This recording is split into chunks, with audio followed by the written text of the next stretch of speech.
Hey, all right, we are here. How we're Lindsay, cooking. we are cooking. So what are we cooking today, Lindsay? What do you think? Well, for me, I'm really interested in learning more about one-to-one relationships with customers and how to drive marketing pipeline Right. while also balancing long-term brand goals. And I think right now a lot of companies are struggling with that, which is why I've been really making it a point when I connect with people and when I learn to dive deep into that. What are your Yeah. thoughts on that, Andrew? I think like a lot of brands are pretty distant and cold feeling, just personal opinion, and it's kind of like uncomfortable to see the content, and that's just my frank opinion. And if you look at companies like Wendy's back in 2017 when they started the burn campaign or whatever it's called, the roast campaign, and they started roasting McDonald's. They started roasting their haters, and I it just love felt, that. They're yeah, so good with that. yeah. It took out this whole like corporate brand, 18 people inputting on a really synthesized, watered down, safe message. They just threw the safety out the window and they said, we're going to be controversial. We're going to do something special. And you look at the growth, I think they made like $1 billion. Like they made so much money and everybody loved it, I think. I mean, a few people on the extremes didn't like it, but that's what any good marketing I think is going to do. There's going to be a little bit of haters if you're going to put any message out there. So I, Yeah, I agree. And I think to your point, there's really something about getting rid of that corporate stuffiness. mhm, And especially today, there's such a push away and distaste for corporate for a lot of people right now. yeah, And you really want a brand voice that is going to be authentic and like one with the people. The hmm, way that I kind of put it is like you want to go grab a beer with this company.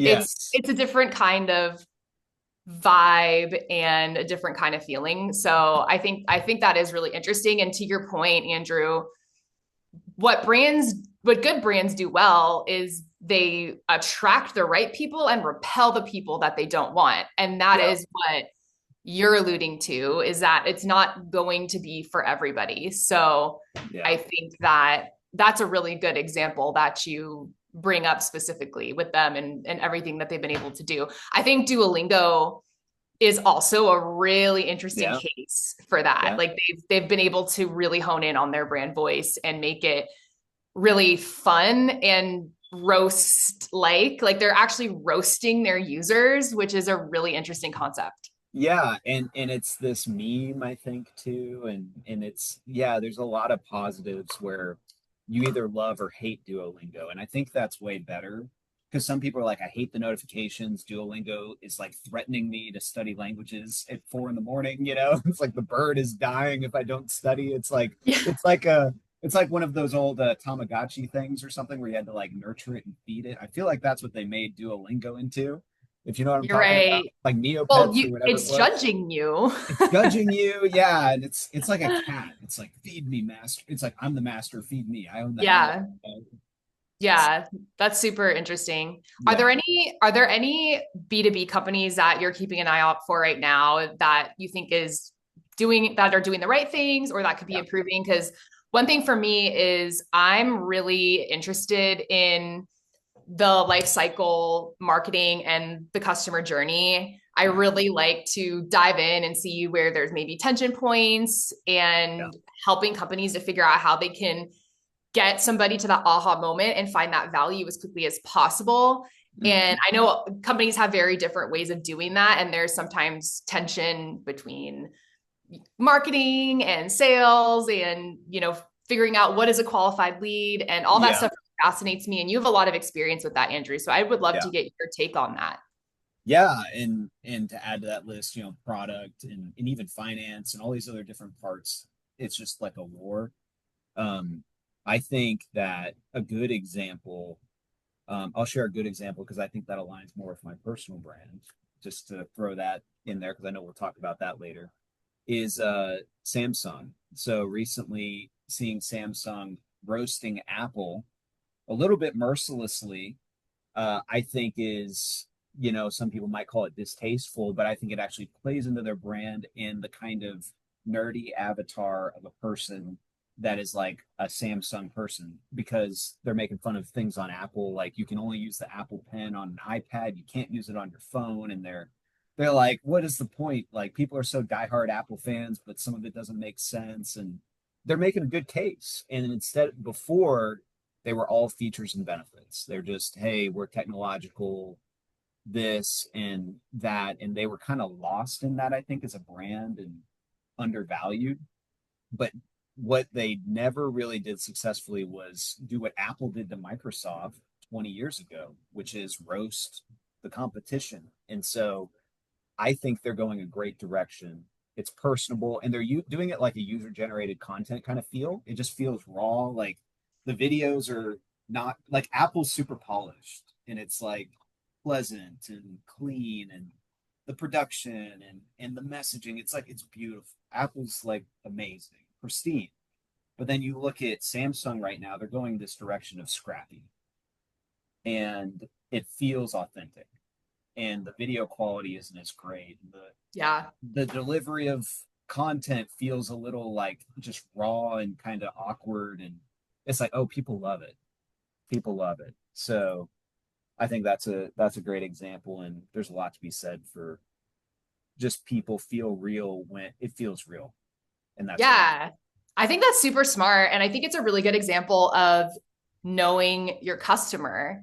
Mhm. And it is really funny because there has been such a rivalry between Samsung users versus Apple users, not even so much the companies themselves up until this point, but the Samsung users make fun of the prestige of the Apple users. And there's kind of this known thing between Samsung users, because I know some people that are Samsung users, that they have the best product. Mm-hmm. Apple has the name, sure, but Samsung has the best product, and they always talk about all these features that Apple doesn't have. I'm a diehard Apple user, and I believe them. I totally believe them. And I think it's really interesting that they capitalized on it. And I'm really curious on the marketing side of things, if that was brand, if that was marketing, if that was growth, and where that insight came from. And just Right. kind of to be a fly on the wall of that conversation would be super interesting for somebody to bring up that insight to leadership and say, Mm-hmm. like, how do we, let's take this insight and create a whole strategy and campaign around it. Yeah, 100%. And I completely agree. And I would love to be in some of those bigger conversations. For me personally, I've done that more with small business, where it's go to market, different people are wearing different hats, start from scratch with a product, helping with marketing, sales, finance, product development, everything. And so when you're talking life cycle marketing, I have that kind of experience. And it's fun. It's fun to build that.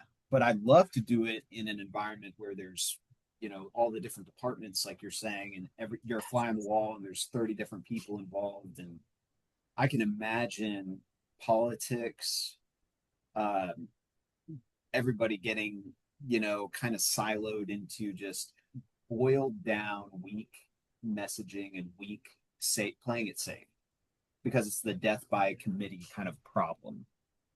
Yeah. So that's why Wendy's worked, because there was one person in 2017 that was subbing to manage the Twitter account. She was just covering for a day.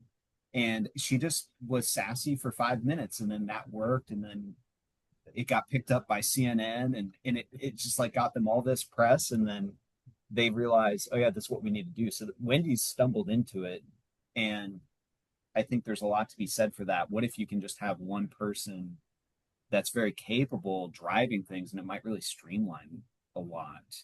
I know with smaller business, you can be way more nimble, or a 30-person business, or, different size businesses I've worked with that are a little bigger. And then I know some of my work with enterprise, like multinational business, where I have some experience in that too. It's slow, segmented, and you can't get a lot done outside of your lane. And, Mm. and I'm sure that's not every business. Yeah, So I do think you bring up an interesting point, which is also something I wanted to talk to you about. So it sounds to me like you have had a lot of experience in the weeds, and I yep. have as well. Weeds, execution, customer journey, lifecycle management, all of that. And we're at the point where we want to look at a higher level view and bring the pieces together, and that's something that I've always really enjoyed doing, and I'm known for being a strategic connector and breaking down those types of silos, and I think that is something that a lot of companies need right now, and what you're speaking to exactly is something that slows down growth significantly, and especially not only just silos, but you have departments blaming each other a lot Yeah. of the time. And the other issue that's tied to this that I'm noticing is the tenures for CMOs is shortening more and more and more. Yeah. And there's a lot of tension there and pressure for CMOs to come in and to make changes from day one. And their feet are held to the fire for all of these huge growth challenges that they need to solve. Right. And I've been exploring the fractional CMO world. I don't know if you've looked into that, but that's something that I could totally see you doing with all Yeah. of your experience. Yeah, for sure. It's really a big industry. It's growing more. And what's really cool about it is that you can, you pretty much come in as an investigator and look at what's working and what's not working and why. And you can do this for multiple businesses at a time if you Yeah, can grow your following and all of that. So would encourage you to look into that if I you will. are interested, because I find it really fascinating. And I think that we are moving much more towards that direction right now when it comes Yeah. to especially these startup companies and smaller companies. Yeah. They need somebody to bring all the pieces together. And I also feel Right. along those lines that generalist types of roles are much more valued now than they Mhm. used to be. I used to get a lot of flack. And Andrew, I'm so curious if this has been your experience too, but No, I've gotten same. a lot of flack in my career about you need to pick a lane, you need to specialize, you need to be a social strategist, or you need to be a digital analytics specialist. And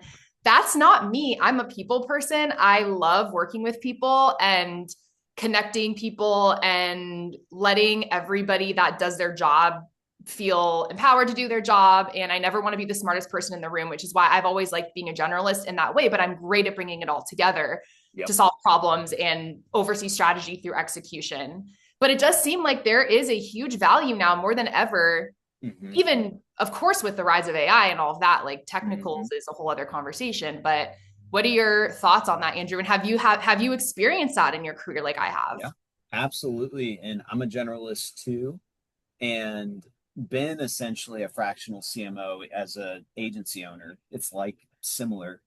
I But noticed also, that. Yeah, that's why I was bringing it up because I saw that in your LinkedIn post that you had that experience. You could yeah, totally yeah, worked with 150 plus brands, and it's fun. It's fun to do that. And I think to answer some of your points, part of the reason I think a lot of CMOs get transitioned out of companies is because they're not shifting with the times and the needs of the business. As technology and AI is advancing so fast, as the economy is responding to that, as the marketplace and everything's responding, we CMOs need to be more nimble, and it needs to be fast adaptation to technology. It needs to be even faster strategy adaptation and changing. And it needs to be nimbleness with people and leading people. And that's what we saw in our agency. And we were really moving and moving at a great pace and being nimble to adjust. And we were holding clients longer, retaining clients longer than many other agencies on average would. And that's because we were adapting with the times to really discover the client, discover what was needed, and then being quick to nimble to change. And so my theory, this is all theory, why CMOs are getting rotated out and replaced is because some new person can come in that has a diverse perspective. They can quickly do a few things, pull a few levers, hit a few knobs. It moves the needle for 6 months or a do it. year. and then it doesn't sustain because they're kind of a one trick pony. And it's at, like, I'm not saying that's every CMO or every marketing leader, but I'm guessing that's the problem. And so, in my Yeah, that makes opinion, sense. it's got to be a generalist that connects the right people, and you can be nimble. That makes And a lot of sense. And I think this is maybe related, and I'm curious your take on this. Another issue that I've seen is companies not only don't know what they want, but they post roles that are for chief marketing officer or head of brand and marketing, where they want people running Google ads, running yeah, SEO, running the CRM. And it's like, sir, ma'am, that's not what a CMO does. yeah, That's what an analyst does. That's what a coordinator does. That's what a product marketing manager does. And they want, I'm actually inspired, and I'm going to do this post at maybe this week at some point, but I have it planned, is instead of chief marketing officer, it's chief marketing octopus. And you need 8 tentacles and you need them in everything. yeah. And Uh, that's the standard that people are held to in the expectations now. And so what I want to find is, and you spoke to this earlier, is I want to find a company that gets this and has the people in place. And if they don't have the people in place, I'm happy to put the people and functions in place. yeah. But the company needs to have an appetite for investment in that way, and funding, and an understanding of how marketing works. And if they don't, they need to let somebody like me and you do their jobs Yeah. to guide and put those processes and those people in place. I absolutely agree. I absolutely agree. And I think, yeah, I absolutely agree. And I think it comes back to discovery for me every time.